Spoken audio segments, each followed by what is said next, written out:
Le sujet d'aujourd'hui, c'est le nombre de bus et leur fréquence vers le campus universitaire de Mrila.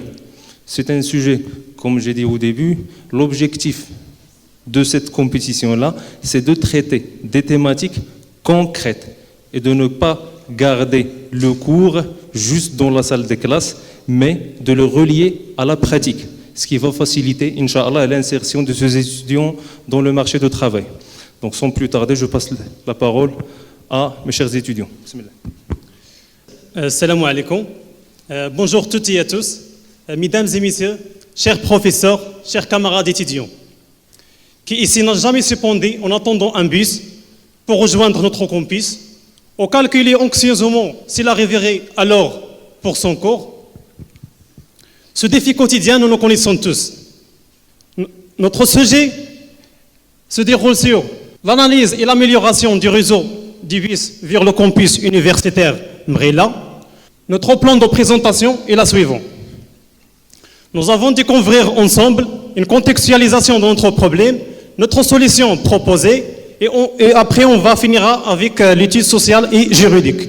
Notre sujet, ce n'est pas seulement une étude théorique, c'est une problématique concrète dans notre réalité ici à Bni Mellal. Il impacte notre quotidien d'étudiants, aussi les habitants de la ville et de sa région. Notre sujet ne se porte ni que sur un problème TSP, ni que sur un problème VRP. Mesdames et messieurs, nous parlons ici d'un grand écosystème, un réseau dynamique où s'interagissent plusieurs parties prenantes.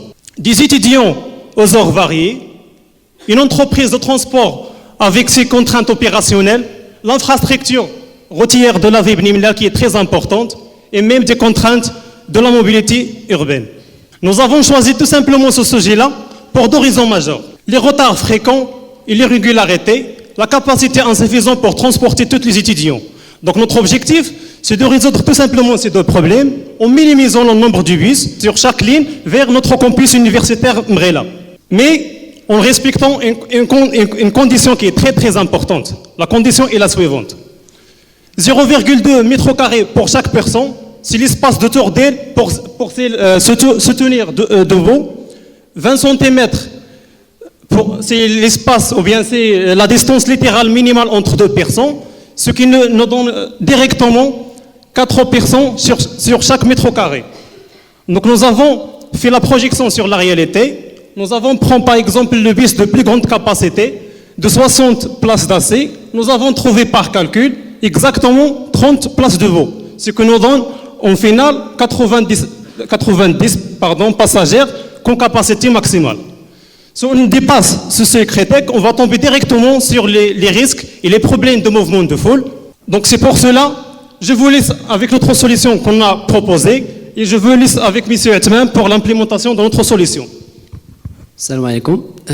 Maintenant, je veux commencer par une question, c'est que est-ce que ce qu'il a dit M. Abdelrahman ou bien est-ce qu'il est mis en réalité ou non? C'est ce qu'on va voir, Inch'Allah. Tout d'abord, dans le cadre de la compétition, c'est de l'optimisation. Notre modèle, c'est prendre en considération ou bien faire à minimiser le nombre de bus circulés dans la ville de Bni Mellal. Mais on est tout d'accord que aucun modèle n'est parfait. C'est pour cela il faut prendre en considération les contraintes. Tout d'abord, la première contrainte, c'est une contrainte de capacité. C'est évident, ou bien c'est essentiel de prendre en considération que la capacité des bus, il s'assoit supérieure à la demande des passagers de la ville de Bni Mellal. La deuxième contrainte, c'est la fenêtre temporaire. On est aussi tout d'accord que la fenêtre temporaire, c'est très important. Parce que lorsqu'un bus il fait un retard dans un arrêt, ça s'impacte au temps de trajet. La troisième contrainte, c'est le temps de trajet avec retard. C'est le temps d'arriver à un arrêt, il prend en considération le temps de trajet de I à I-1 plus une erreur. Voilà. La quatrième contrainte, c'est la fréquence de départ. Bref, la fréquence, c'est une grandeur temporaire. qui est le temps entre deux bus qui est excessif. La cinquième contrainte, c'est la couverture de la demande. Ça, c'est parmi les piliers de notre modèle. C'est la couverture de la demande. Il faut que les capacités de bus, ou bien la capacité de bus, il faut répondre aux besoins à un instant T. Voilà, c'est la différence entre la première contrainte et la cinquième contrainte. On prend en considération le temps. C'est-à-dire, la demande lorsque les heures de pointe, c'est pas la même, par exemple, à 11 heures. C'est pas la même, parce que la demande à 9 heures, c'est pas à 11 heures. Voilà. La sixième contrainte, c'est l'optimisation des arrêts. C'est-à-dire ici, la densité d'un arrêt, et ça s'impacte parce qu'un arrêt ne peut pas prendre, par exemple, 1000 des personnes. Alors, il faut ajouter des arrêts, mais aussi prendre en considération un aspect social, c'est-à-dire ne fait pas plusieurs des arrêts parce que ça s'impacte aux embouteillages dans les routes de la vie. Voilà ces contraintes. On a essayé de résoudre ou bien de proposer une solution informatique de notre modèle. On va voir ici le nombre du bus. Je ne sais pas, est-ce qu'il est bien présenté? Par exemple, ici, la ligne 01, il propose notre modèle mathématique, il propose 14 bus. Ici, le 27 présente 7 bus, et on voit une explosion de la ligne 29. Deux bus qui en réalité a 15 bus. Et aussi, pour le 01, il y a en réalité 10 bus. Et notre modèle mathématique il propose 14 bus pour la réponse aux besoins. Voilà un tableau explicatif avec les fréquences ou bien le décalage entre les bus. Voilà. Ici, on va voir 7,7 minutes entre deux bus de 0,1. Ici, le 27, il y a ici 2 minutes. Et pour le 29, qui est une explosion de nombre, on va voir ici le 8 minutes presque. Aussi, on prend en considération, quand j'ai déjà expliqué, on va prendre en considération les heures de pointe. Parce que la demande à ces heures, elle se varie. Et aussi, on prend les arrêts qui est plus fréquents. Je veux bien expliquer ça par une schématisation ou bien une illustration pour mieux comprendre. La cartographie de Bni Mellal, comme on en voit ici, c'est la couleur bleue présente les densités. Et aussi ici, elle présente les arrêts. Voilà, comme on en voit ici, la densité. Il présente ici à Ouled Hamdan, ici à Gharnata, ici à Meral, et après le Quds, et après Taqtoum, qui présente la majorité de la densité des passagers. Et voilà.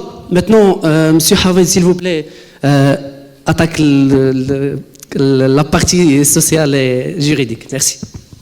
Merci Atman. Donc, chers étudiants, vous pouvez assister à vos cours tranquillement, sans aucun arrêt. Nous avons résolu le problème tranquillement avec notre modèle. Eh bien non, malheureusement, ce n'est pas le cas. Le problème de transport, ce n'est pas simplement un problème logistique, mais aussi un problème socio-juridique. Et pour que notre modèle soit satisfiable et pour amener ces résultats vers la réalité, notre modèle doit vérifier 4 piliers essentiels de faisabilité. Le pilier temporel, réglementaire, opérationnel et aussi infrastructurel. Qu'est-ce que je voulais dire par ça? Voyons ce schéma suivant. Donc, commençons tout d'abord par les données. Si on n'a pas les données, on ne va rien faire. C'est-à-dire on va passer par des simulations. Alors que nous avons collecté les données. Donc, notre modèle sera exécuté.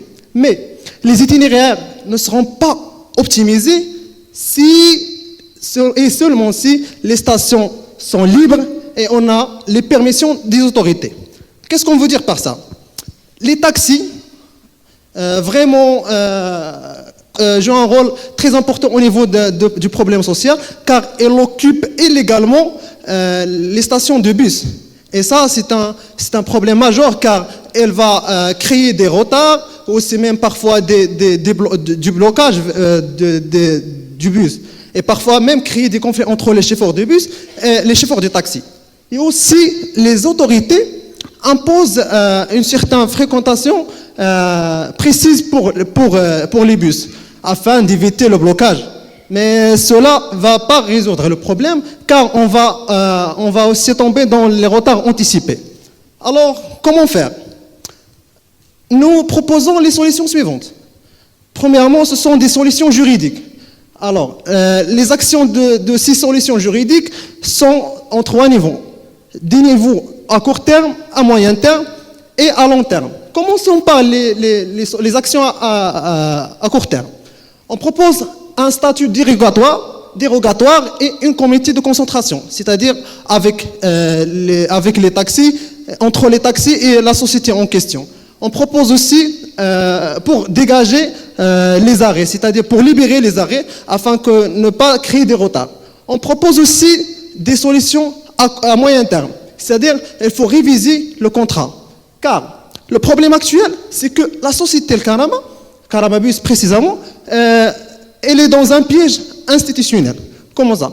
Elle essaie d'augmenter la fréquentation de bus et c'est ça, alors qu'elle sera sanctionnée par le Conseil supérieur des comptes s'il supporte les lignes de campus par des lignes supplémentaires. Même si ce n'est pas un problème qui est vraiment réel, mais elle sera sanctionnée par le Conseil supérieur des comptes. Aussi, on propose la création d'une convention tripartite entre les autorités, et aussi l'université et la société en question. Et on propose des solutions de planification universitaire, c'est-à-dire créer des décalages entre les horaires d'entrée et surtout au niveau des examens. Et on propose des solutions à long terme, car la société Karamabus, maintenant, elle opère dans le domaine du transport urbain et entre les communes. Mais nous, on propose la création d'un réseau universitaire, c'est-à-dire un transport scolaire, et encadré légalement sur la surveillance du ministre d'Enseignement supérieur. Les solutions juridiques jouent un rôle très important au niveau de la solution, mais aussi on propose des solutions sociales et techniques. Chers étudiants, ne croyez pas que si vous partez à 8h40 et que vous avez des cours à 9h, que vous allez assister à vos cours tranquillement. Non, vous devez prendre au moins 1 heure ou bien 45 minutes avant de partir à vos cours. Et ça, c'est le rôle de la sensibilisation. Vous devez être sensible de tout cela. On propose aussi un échelonnement de départ et la création des lignes alternatives. Et ça, c'est le rôle des autorités. On propose aussi une application mobile. L'application mobile, d'ailleurs, on est en train de créer une application mobile dans le contexte d'un autre cours du génie logiciel pour résoudre cette problématique. L'application mobile va permettre aux étudiants surtout de suivre en temps réel le trafic de bus, ce qui va créer une sorte de confort et aussi va diminuer, si on peut dire, l'explosion des arrêts. Donc voilà, notre présentation achève sa fin. Le rôle principal ou bien l'objectif principal de notre présentation, c'est pas faire seulement une présentation pour la présenter, mais aussi de trouver des solutions à cette problématique. Donc, nous sommes ouverts à vos questions, à vos remarques et merci de votre attention.